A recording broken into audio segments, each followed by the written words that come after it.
છેલ્લા 6 મહિનામાં લગાતાર આ પાલ આંબલિયા, ભાઈ મહેશભાઈ, જયેશભાઈ, લાલજી દેસાઈ, જિગ્નેશ મેવાણી જેવા અનેક અમારા કરસનદાસ બાપુથી લઈને બધા અને જિલ્લે જિલ્લે તાલુકે તાલુકે કોંગ્રેસના આગેવાનો સૌ,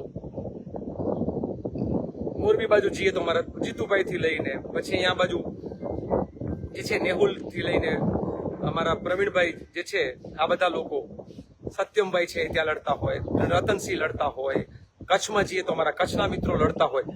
સતત લડ્યા પછી જ્યારે ખેડૂતોના મુદ્દે આક્રમક રીતે એક ટ્રેક્ટર રેલી થઈ રહી છે, જ્યારે એવી ખબર પડે ત્યારે આમ આદમી પાર્ટી વાળાએ તૈયાર ભાણે કે અમે કાલે રેલીમાં જોડાઈ જશું. પણ કોણે આમંત્રણ આપ્યું છે તમને? આમંત્રણ નથી આપ્યું. અમે બહુ સ્પષ્ટતા પહેલી પ્રેસ કોન્ફરન્સમાં મેં કર્યું હતું કે ભારતીય કિસાન સંઘને આમાં આમંત્રણ નથી. એ જ રીતે ભારતીય જનતા પાર્ટીની બી ટીમ જેને ગણીએ છીએ એવી આમ આદમી પાર્ટીને પણ આમંત્રણ નથી.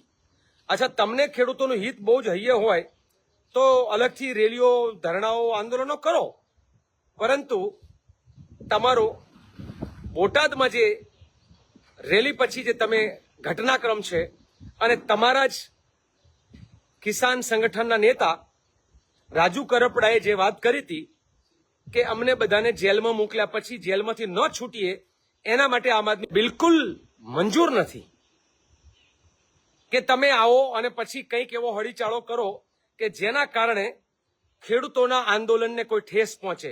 એટલે આમાં ભાજપને, આમ આદમી પાર્ટીને અને ભારતીય કિસાન સંઘને કોઈ સ્પેસ નથી. તમને પણ લડવાનો હક છે, જેમ અમે લડી રહ્યા છીએ એમ તમે લડો, કોઈ જ વાંધો નથી.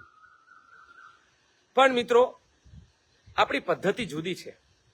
અમે ગાંધી ચિંધ્યા માર્ગે લડવાની વાત કરીએ છીએ. અમે ક્યાંય પથ્થરો ભેગા કરીને પથ્થર મારવા વાળી વાતમાં નથી.